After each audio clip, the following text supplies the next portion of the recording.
اعوذ باللہ من الشیطان الرجیم بسم اللہ الرحمن الرحیم اللہم صل علی محمد وآل محمد وعجل فرجہم۔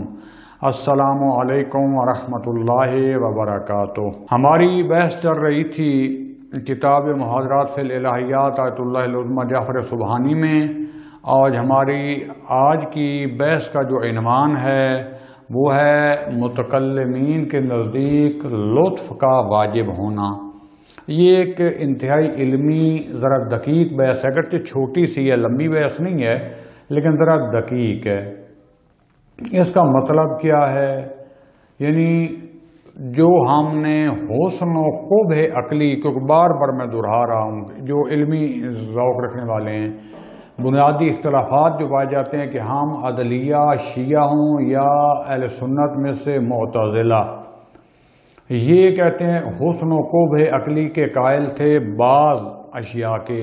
کیا مطلب؟ یعنی ہم شریعت سے ہٹ کر بھی ہمارا عقل جو ہے وہ بعض چیزوں کے قبیح ہونے کو اور بعض چیزوں کے حسن ہونے کو درک کرتا ہے۔ اگر یہ ہم نہ مانیں تو پھر ہمارے لیے دین بھی ثابت نہیں ہو سکتا۔ جبکہ اہل سنت کہتے تھے، یعنی اشاعرہ اور اہل حدیث تو پہلے اس میں شامل وہ حسن و قبح شرعی کے قائل ہیں، یعنی جو شریعت کہہ دے برا ہے وہ برا ہے، جو کہے اچھا ہے وہ اچھا ہے۔ ہم کہتے ہیں اس کے تو کوئی شک نہیں، لیکن شریعت جو بھی کہے گی وہ عقل کے عین مطابق کہے گی۔ وہ کہتے تھے کہ اگر خدا بند عالم جھوٹ کو کہہ دے کہ جھوٹ حسن ہے تو جھوٹ حسن ہو جائے گا۔ ہم کہتے ہیں نہیں، خدا ایک تو کہہ ہی نہیں سکتا، کیونکہ ذاتاً جو ہے جھوٹ وہ کبھی ہے۔ بہرحال یہ جو بحث ہم نے کی تھی یہ ایک بنیادی اصول ہے، اصل ہے۔ اس کی بنیاد پر یہ باقی جتنی بحثیں جو بعد والی آ رہی ہیں، اگر وہ ثابت ہوگی تو یہ بھی ثابت ہوں گے۔ وہ حسن و قبح عقلی جو ہے اور حکمت الہی کے خدا بند عالم حکیم ہے، اس پر جو ہے جو چیز خصوصاً حکمت پر جو چیز جو ہے مترتب ہوتی ہے، جس چیز کی بنیاد بنتی ہے حکمت، وہ ہے کہ خدا بند عالم پر لطف واجب ہے۔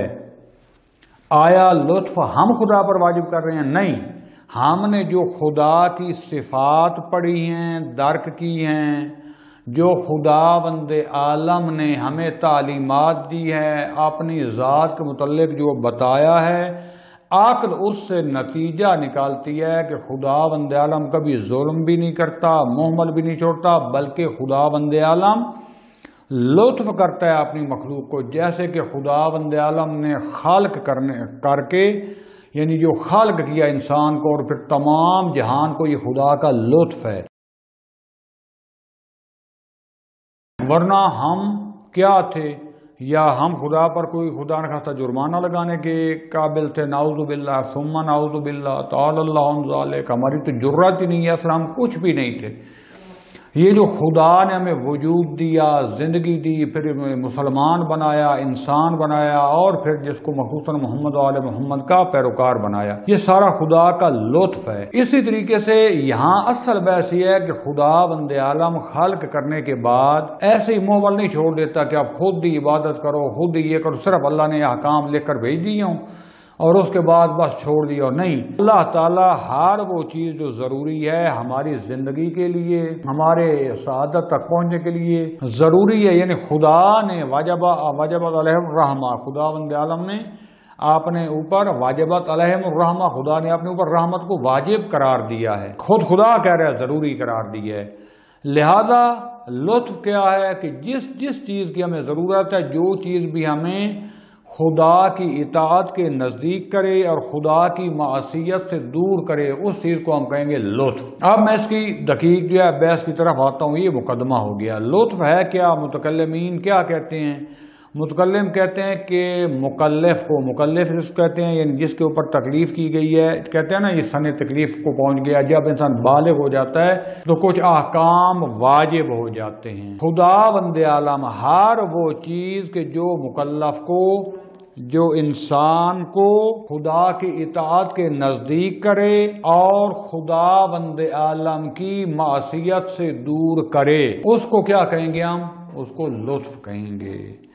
لہذا اگر یہ لطف جو ہے اس کی وجہ سے خدا بند عالم نے ہم پر جو جو واجبات قرار دیے ہیں وہ انجام ہم اس لطف کی وجہ سے ان کو ادا کر لیں، ان کو انجام دیں، یا جو خداوند عالم نے محرمات بنائے ہیں، جو حدود بنائی ہیں کہ ہمیں وہ انجام نہیں دینے، جس چیز کی وجہ سے ہم ان چیزوں سے بچ جائیں عملاً، تو اس کو ہم کہیں گے لطف محصل، یعنی واقعہ لطف حاصل ہو گیا، اس کا نتیجہ نکل آیا۔ اور اگر حاصل نہ بھی ہوں تو اس کو کہیں گے لطف مقرب، یعنی خداوند عالم نے جو کوئی ضروری تھا وہ دے دیا۔ یہ جو دے دیا، جیسے ہوتا ہے کہ رستہ بتا دینا، مثلا مجھ سے کوئی پوچھتا ہے کہ یہاں سے تہران کون سا رستہ جاتا ہے، تو میں کہتا ہوں یہاں سے جو ہے اس روڈ پہ جاؤ، آگے جو ہے میدان امام آئے گا، وہاں سے دستے راست یعنی دائیں ہاتھ ہو جانا، آگے ہفتاد الطان آئے گا، وہاں سے جو سیدھا روڈ موٹر وے جا رہی ہے وہ تہران کو جاتی ہے۔ یہ کیا ہے؟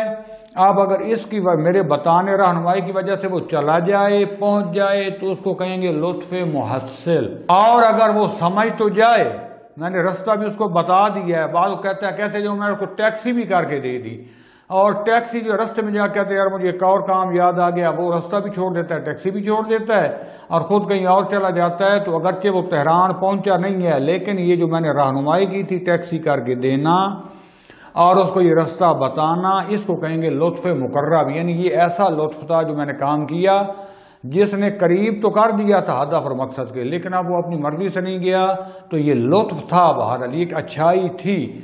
تو یہ اگر یعنی حاصل نہیں ہوا، تہران نہیں بھی پہنچا، اپنی کسی اس مجبوری کی وجہ سے، موانع کی وجہ سے، جس وجہ سے بھی، لیکن یہ جو میں نے اس پر لطف کیا تھا، یہ جو ٹیکسی بھی کر کے دے دی تھی اور اس کو رستہ بھی بتا دیا تھا، تو یہ لیکن وہ پہنچا نہیں ہے، تو اس کو کہیں گے لطف مقرب، یعنی یہ لطف اس کو قریب اس نے کر دیا تھا اطاعت کے، یعنی تہران تک پہنچے۔ اسی طرح خداوند عالم نے ہمارے لیے کچھ ایسے اصول و ضوابط بنا کے بھیج دیے ہیں، اور واجب ہے، ہم کہتے ہیں خدا بھیجے، ایسے بندہ منہ مل نہ پھرتا رہے، کہ جو ہمیں خدا کی اطاعت کرنے پر جو ہے ہمیں آسانی ہو جائے۔ اگر ہم خدا کی اطاعت کر لیں، عمل بجا لیں، تو یہ لطف محصل ہو جائے گا۔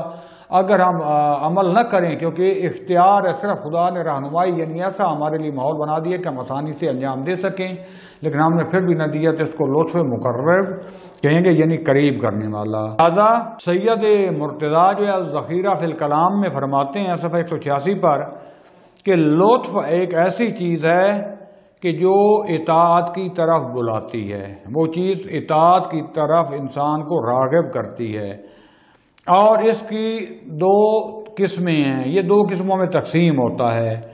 ایک ایسا لطف کہ اس لطف کے ہوتے ہوئے، یہ خدا کے کرم کے ہوتے ہوئے انسان اطاعت کے فعل کو انجام دیتا ہے، اور اگر یعنی یہ لطف نہ ہوتا تو شاید ہم اس اطاعت کو، اس عبادت کو انجام نہ دے سکتے۔ جو ہم نے انجام دیا، یہ اطاعت کو انجام دینا ہمارے لیے آسان ہو گیا، تو یہ کیا ہے؟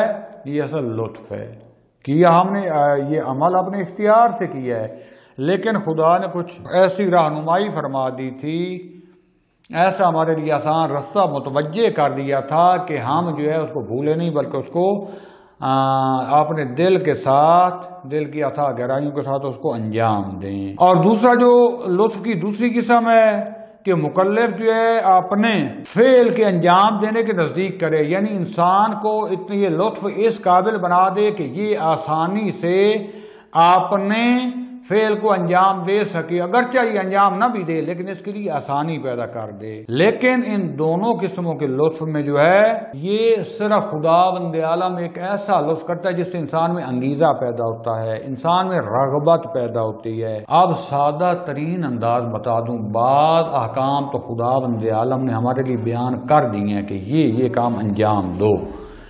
یہ احکام بھیجنے کے باوجود خداوند عالم بعض ایسے کام کرتا ہے، مثلا کہتا ہے کہ یہ اگر انجام دو گے نا تو اس کے ساتھ ایک تو تمہارا انجام واجب ادا ہو جائے گا، تمہاری اطاعت ہو جائے گی، اتنا ثواب تمہیں اور بھی ملے گا، ساتھ تمہیں دنیا میں بھی یہ فائدہ ہوگا، ساتھ تمہیں آخرت میں بھی یہ فائدہ ہوگا۔ جیسے بچے کو نہیں سکول تو پڑھانا ہوتا ہے، تو اس کو کہتے ہیں بچے کو کہ اگر آج تم ایک صفحہ پورا پڑھو گے تو میں ایک ٹافی دے دوں گا، یعنی پڑھنا تو اس کو آپ نے کہہ دیا کہ بیٹا پڑھو گے، استاد رکھ لیا واجب ہے پڑھو، لیکن ہو سکتا ہے بچہ ضدی ہے فلاں کرے، اچھا بیٹا ایسا کرتے ہیں کتابیں بھی لے دی ہیں، قلم سارا بھی اس کو لے دی ہے، اچھا ایسا کرتے ہیں میں آپ کو سائیکل بھی لے دیتا ہوں، یا مثلا فلاں کلاس پاس کرو گے تو تمہیں میں ٹیبلٹ لے دوں گا یا موٹر سائیکل لے دوں گا. یہ اس طریقے سے یہ کیا ہوتا ہے، لطف ہوتا ہے کہ بچے کو باقی سارا یعنی پتہ ہے کہ تمہیں پڑھنا ہے، تب تم انسان بنو گے، تمہاری زندگی سنورے گی، اس کے لیے کتابیں یہ وہ ساری بھی مہیا کر دی. کیف عام نہیں بلکہ خوبصورت قسم کا کیف لے دیا، ساتھ اس کو روزانہ 2 روپے بھی دیتے ہیں کہ سکول جاؤ، یا 10 روپے یا 100 روپے جو بھی. ساتھ یہ بھی کہا کہ اگر تم سکول جاؤ گے نمبر اچھے آئیں گے تو تمہیں ٹیبلٹ بھی لے کے دوں گا، تمہیں موبائل لے کے دوں گا، تمہیں موٹر سائیکل یا بائک لے کے دوں گا، تمہارا علیحدہ کمرہ بنا کے دوں گا. یہ جو باقی چیزیں کو پڑھائی کے لیے ضروری نہیں تھی، لیکن یہ جو آپ اسے کہہ رہے ہیں یہ لطف. خداوند عالم نے بھی اسی طریقے سے احکام جو ہماری زندگی کے لیے ضروری تھے، جو واجب تھے ان کو واجب قرار دے دیا، جو حرام تھے ان کو حرام قرار دے دیا، بعض کو مستحب اور مکروہ قرار دے دیا، بعض کو مباح.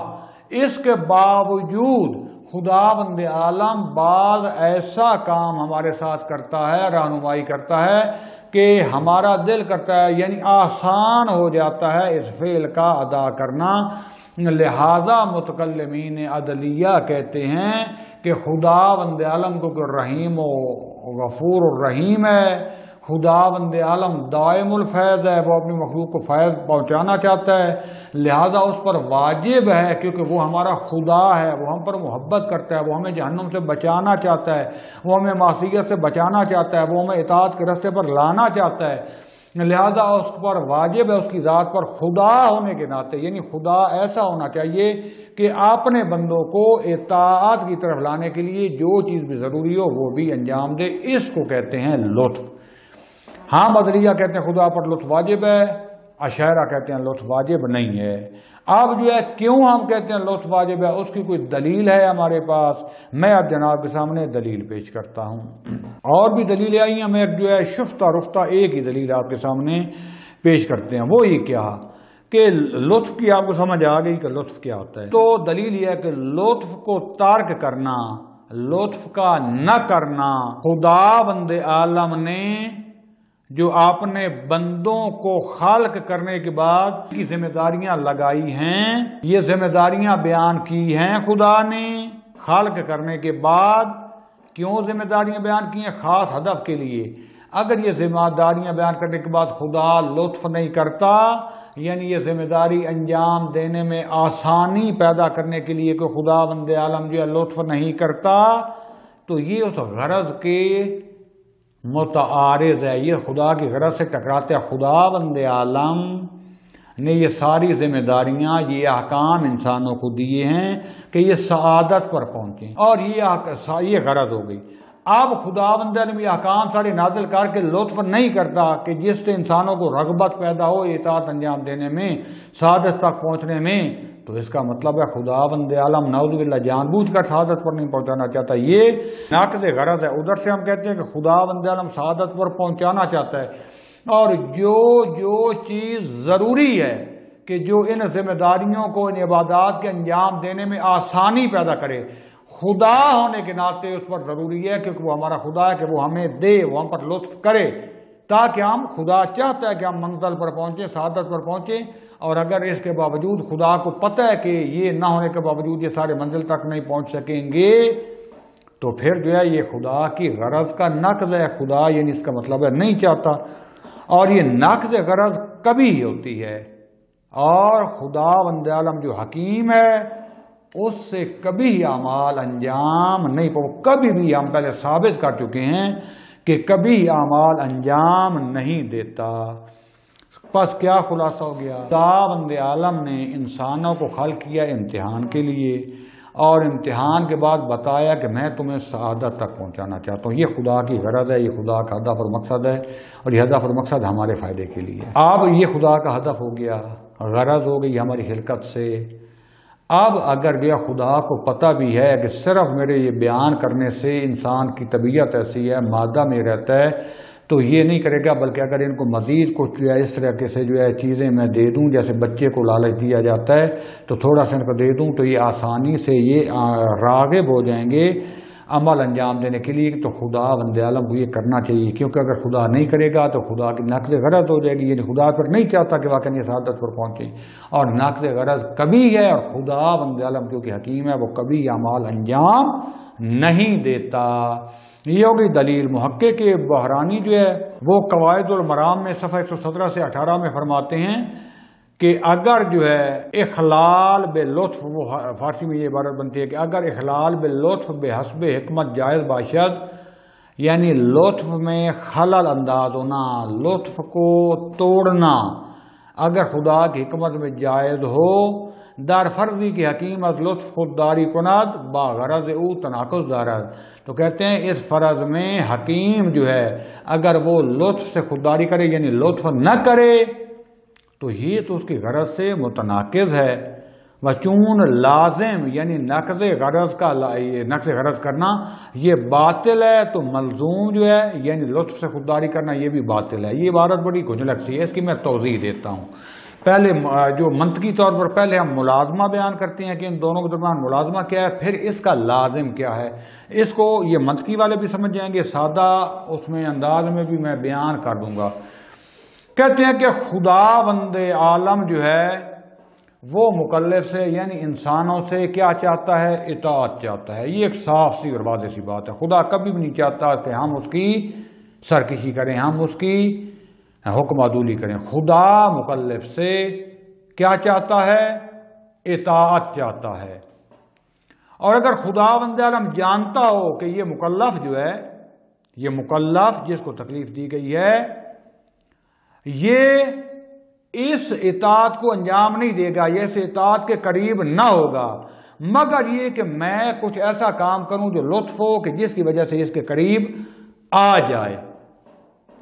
اب خدا بند عالم پر لطف کرنا نہ خدا کے لیے کوئی مشقت ہے، نہ خدا بند عالم کو اس سے کوئی نقصان ہوتا ہے، اور نہ ہی خدا بند عالم کو اس سے کوئی مجبوری ہے۔ خدا قادر ہے، غنی ہے، رحیم ہے، دائم الفیض ہے، وہ یہ لطف کر سکتے ہیں اگر وہ جانتا ہو کہ اگر میں یہ لطف کر دوں تو اطاعت کے قریب آئیں گے، تو وہ اس کو اس کی حکمت کا تقاضا ہے کہ یہ لطف انجام دے، یہ کام کرے۔ کیوں؟ اگر وہ یہ لطف انجام نہ دے گا تو اس کا مطلب ہے کہ وہ چاہتا ہے کہ یہ بندے یہ مکلف جو ہیں یہ کیا کریں؟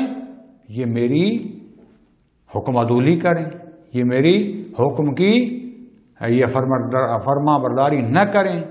خدا یہ چاہتا ہے، جبکہ ہم ثابت کر چکے ہیں کہ ایسا خدا نہیں کرتا۔ پس اس کی مثال ہی ہوگی سادہ انداز میں۔ آپ مجالس کراتے رہتے ہیں، مجالس امام صاحب کو تو چھوڑ دیں کیونکہ اس میں تو دعوت کی ضرورت بھی نہیں پڑتی، البتہ آج کل اس میں بھی دینی پڑتی ہے۔ مثلا آپ کی شادی ہے بچے کی، یا آپ نے گھر میں کوئی ایسے جو ہے مومنین کے لیے کوئی کھانا بنایا ہوا ہے، آپ اعلان کرا دیتے ہیں ہاں بھائی میرے گھر میں کھانا بنا ہوا ہے، جو بھی کھانا چاہتا ہے آ جائیں۔ اچھا آپ چاہتے ہیں کہ مطلب فلاں بندہ بھی میرے گھر میں آئے، اور آپ کو پتہ بھی ہے کہ وہ خوددار سے بندے ہیں، جب تک ان کو باقاعدہ دعوت نہ دی جائے گی وہ میرے گھر کھانا نہیں آئیں گے، اور آپ ان کو اپنے گھر میں کھانے پر بلانا بھی چاہتے ہیں کسی وجہ سے کہ وہ سید ہیں، سردار ہیں، عالم دین ہے، متدین ہے، متقی انسان ہے، اس کے آنے سے برکت ہوگی، آپ اس کو اپنے گھر میں اس نیاز کے کھانے پہ بلانا بھی چاہتے ہیں، اور آپ کو یہ بھی پتہ ہے، دعوت عمومی آپ دے چکے ہیں، آپ کو پتہ ہے کہ جب تک میں اس کو خصوصی دعوت نہیں دوں گا وہ نہیں آئے گا، تو پھر جب آپ ان کو بلانا بھی چاہتے ہیں تو آپ پر واجب ہے، ضروری ہے کہ آپ ایک بندہ پیغام بھیج دیں، ٹیلی فون کر دیں کہ آپ لطفاً میرے گھر آئیے گا، تاکہ اس کا آنا یقینی ہو جائے۔ ہاں اس کے بعد وہ نہیں آتا تو پھر آپ کی طرف سے آپ نے یعنی ہر جو ممکن کوشش تھی کہ وہ میرے گھر میں آ جائے، آپ نے عمومی اعلان بھی کرا دیا جو سب کے لیے تھا، اس کو خصوصی دعوت بھی دے دی تاکہ اس کو کوئی جھجک نہ رہے، یہ نہ سمجھے کہ جیسے پنجابی میں کہتے ہیں فلانا بڑا لد ہے، یا جتنے دیکھو 7 ٹوکرے نیازاں نے کھا کے پھر ہوا تو کوئی گالے چکھیا جیسے ہی ہیں، تو بعد اس سے گھبراتے ہیں کہ یار مجھے بھی انہوں میں شمار نہ کیا جائے۔ تو آپ اگر واقعاً چاہتے تھے کہ یہ میرے گھر سے آ کے جو ہے یہ کھانا کھائے، میری دعوت قبول کرے اور میرے بلانے کے بغیر نہیں آئے گا، تو آپ کو بندہ بھیجنا پڑے گا۔ اس کو کہتے ہیں لطف۔ لہذا خدا بند عالم بھی جو ہے اگر وہ چاہتا ہے کہ اس نے ہمارے اوپر احکام تو بنا دیے اور وہ چاہتا ہے اور یقیناً چاہتا ہے کہ اطاعت کریں، اور اس کو یہ بھی پتا ہے کہ جب تک میں یہ لطف نہیں کروں گا، اس کے مصداق آگے بیان ہوں گے جس میں بتاؤں گا کہ لطف کیا کیا ہوتا ہے، کیا کیا خدا نے کیا، اور کے بعد مصادیق بیان کروں گا۔ پاس خدا کو جب پتا ہے کہ میرے لطف کرنے کے بغیر یہ اطاعت کے قریب نہیں ہوں گے، تو خدا پر واجب ہے وہ لطف کرے، ایسا کام کرے جس سے یہ لوگوں میں انگیزہ پیدا ہو جائے۔ اب بھی یہ نہیں آتا تو جائے بھاڑ میں اور جہنم میں، پھر خدا کے اوپر کوئی شکوہ نہیں رہ جاتا۔ لیکن اگر خدا بند عالم یہ لطف انجام نہ دے تو ایک ذہن میں بات آ سکتی، شکوہ رہ جاتا ہے کہ میرے اللہ تو جانتا بھی تھا کہ یہ تیرے بندے ہیں، یہ ان میں مادی دنیا میں آ کے اتنی رغبت نہیں ہوتی تھی، تو کم از کم رغبت پیدا کرنے کے لیے لطف کر دیتا، اور یقیناً خدا نے کیا ہے۔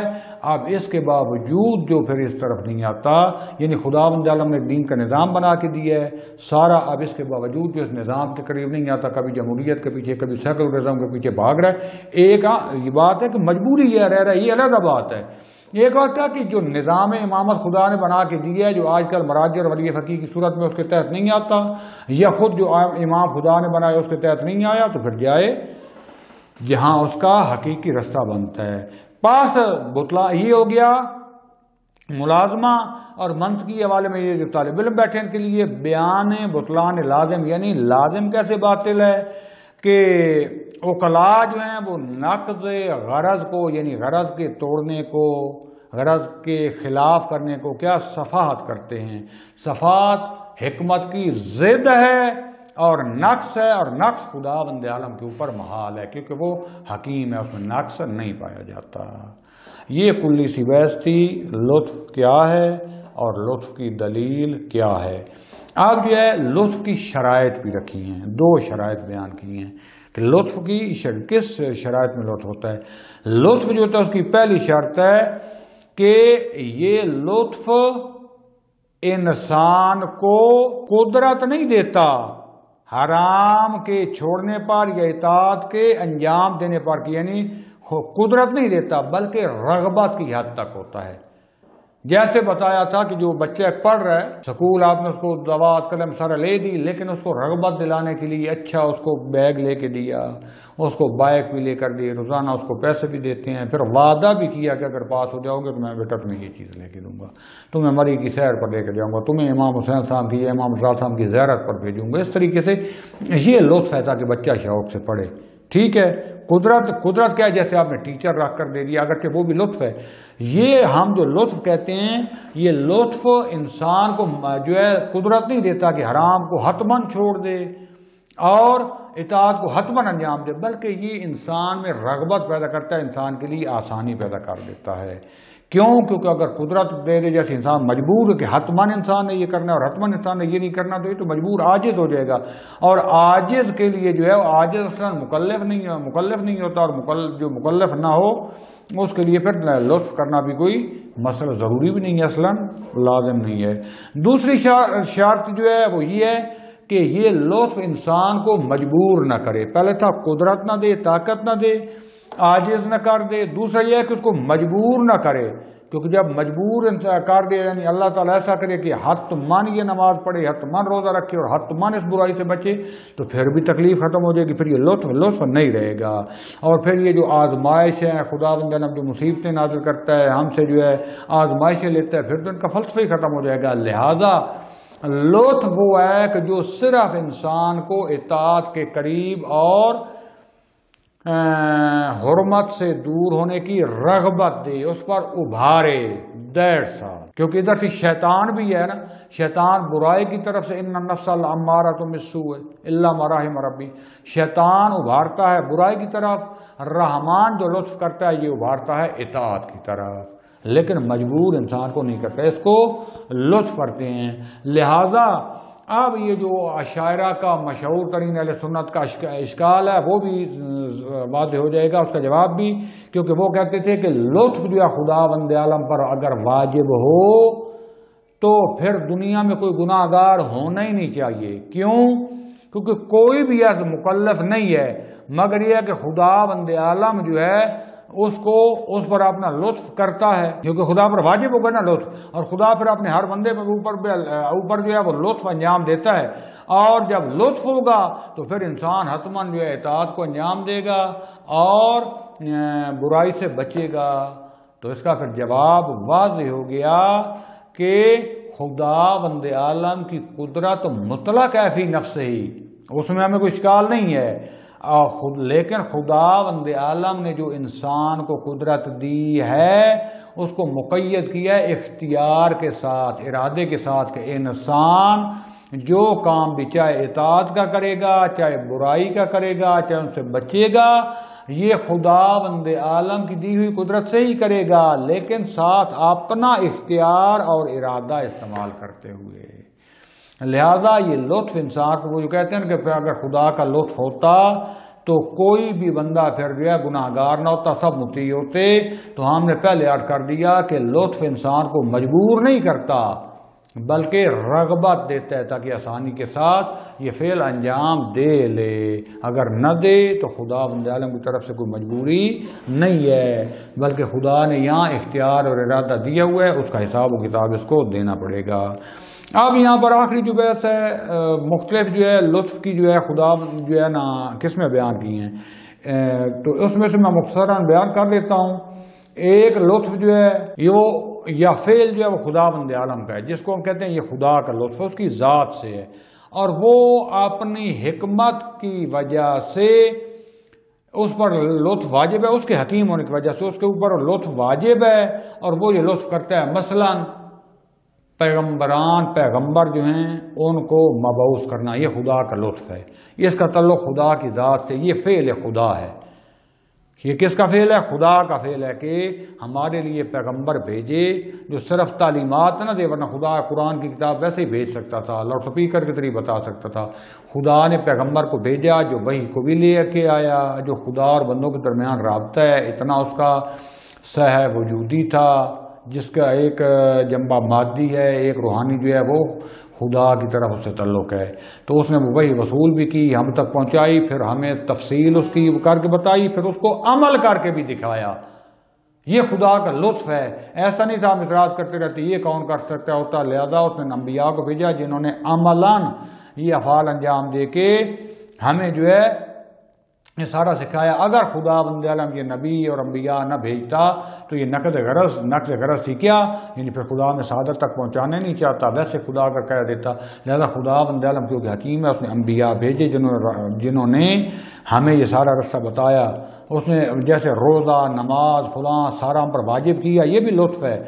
لیکن ایک اور لطف خود اس اطاعت کے ہمیں قریب کرے، وہ کیا پیغمبروں نے ہمیں سارا کر کے دکھایا، اور بھی ایسے کام کیے جو بعد میں بیان کروں گا۔ تو خدا نقد غرض نہیں کرتا، تو یا تو یہ فعل خدا ہے یا فعل مکلف ہے، یعنی ہم انسانوں کے فعل میں سے ہے۔ ہم انسانوں کے فعل میں سے بھی یہ لطف جو ہے یا ہماری اپنی ذاتی تکلیف جو ہے، ہماری ذمہ داری جو ہے اس کے متعلق ہے، واجب ہے خدا پر کہ ہمیں وہ اپنی ذمہ داری کو پہچانوائے، ہم پر واجب کرے، جیسے انبیاء کی پیروی کرنا۔ خدا بند عالم نے فقط انبیاء بھیجے بھی نہیں بلکہ واجب بھی کر دیا کہ تم پر واجب ہے کہ میری نبی کی اطاعت کرو، میرے نبی کی پیروی کرو۔ یہ خدا کا لطف ہے، ورنہ صرف نبی کو بھیج دیتا ہے، یہ قرآن ہے جب ان کو بتاؤ ٹھیک ہے، جو تیری پیروی کرتا ہے وہ بھی اس کو میں اجر دوں گا، جو نہیں کرتا اس کو جہنم میں دوں گا۔ نبی بھیجنے کے بعد، وحی دینے کے بعد، قرآن دینے کے بعد، پھر ان کی سنت ہر چیز بیان کرنے کے بعد عمل بھی کر کے دکھایا تاکہ کوئی جو ہے وہ شکوہ باقی نہ رہ جائے۔ اس کے بعد یہ خدا کا لطف تھا کہ ہم پر واجب کر دیا ہر ایک شخص پر کہ کیا کریں، ہم ان کی پیروی کریں، اس سے علاوہ خدا ہمارے ساتھ کیا کر سکتا تھا۔ پھر بھی جو پیروی نہیں کرتا جائے جہنم میں، اللہ ہم سب کو معاف کرے، البتہ اگر کوئی معافی کا تعلقار نہیں ہے تو پھر جہنم میں جائے۔ دوسرا یہ ایک ہو گیا مکلف سے متعلق، یعنی واجب کیا مجھ پر، آپ پر، ہر پر شخصی واجب ہے۔ ایک جو ہے دوسرے کے فعل کے مطابق لطف جو ہے وہ دوسرے تمام مکلفین ہیں ان کے حق میں، وہ کیا ہے، جیسے نبی پر واجب جو ہے قرار دیا کہ ان کو تبلیغ کرے، ہم علماء پر خدا بند عالم نے واجب قرار دیا ہے کہ جاؤ، چاہے تمہیں دھکے کھانے پڑیں، چاہے تمہیں گھر چھوڑنا پڑے، ساری زندگی لگانی پڑے، لوگ بھی تمہاری توہین کریں گے، مولوی لفظ گالی بن جائے گا، اگرچہ بعض مولوی بھی 2 نمبر ہوتے ہیں بلکہ بہت زیادہ ہوتے ہیں، کرتے ہیں فلاں، لیکن ہماری اصل بات ہو رہی ہے، یعنی خدا کا لطف تھا کہ کہا کہ واجب کفائی ہے کہ تم میں سے کچھ نہ کچھ ہونا چاہیے، واجب ہیں جو دین جا کے سیکھیں اور آ کر تم میں تبلیغ کریں، دوسروں کو سکھائیں، یہ بھی خدا کا لطف ہے۔ یہ انبیاء نے جو تبلیغ کی، یہ خدا بند عالم کا بھی یہ لطف ہے۔ پس ایک خدا کے فعل کے متعلق ہے لطف، ایک ہمارے جو ہے ہمارے انسانوں کا فعل ہے اپنی ذات کے متعلق، اور ایک دوسروں کی ذات کی متعلق۔ یہ ساری بحث کیوں کی؟ اس کا سب سے بڑا جو مسئلہ مہم ترین وہ جا کے امامت میں آئے گا۔ ہم کہتے ہیں کہ امامت خدا کا لطف ہے کہ انبیاء تک اس نے صرف سٹاپ نہیں کیا، بلکہ انبیاء کے بعد امام بھی منسوخ کیے جو کہ معصوم بھی ہیں، جو غلطی نہ کریں، جن کے پاس علم ہو، جو کبھی بھی بھولے نہیں، تاکہ ان کا اعتماد سالب نہ ہو اور لوگ ان کی پیروی کریں۔ لیکن یہ لطف جو ہے خدا کی طرف سے واجب تھا، وہ ہم پر ہو گیا۔ اب آگے کوئی قبول کرے یا نہ کرے وہ ہمارا فعل ہے، یہ اصل بحث کا نتیجہ وہاں پر نکلے گا۔ یہاں تک میں اپنی اس بحث کو ختم کرتا ہوں، اور خدا بند عالم سے دعا ہے کہ خدا بند عالم ہمیں اپنے رستے میں چلنے کی توفیق اور بندگی کرنے کی توفیق عطا فرمائے۔ کل انشاءاللہ ہماری بحث ہوگی جبر اور قصب۔ اس سے کیا مراد ہے؟ جبر جو ہے اہل حدیث کا نظریہ تھا کہ انسان مجبور ہیں، اور قصب جو ہے وہ شاعرہ کا نظریہ تھا۔ اس کا کیا ہدف اور مقصد ہے، یہ کل انشاءاللہ آپ کے سامنے بیان کروں گا۔ وصلی اللہ علی رسول الکریم وعلی آلہ الاطیبین الطاہرین والحمد للہ رب العالمین، والسلام علیکم ورحمۃ اللہ وبرکاتہ۔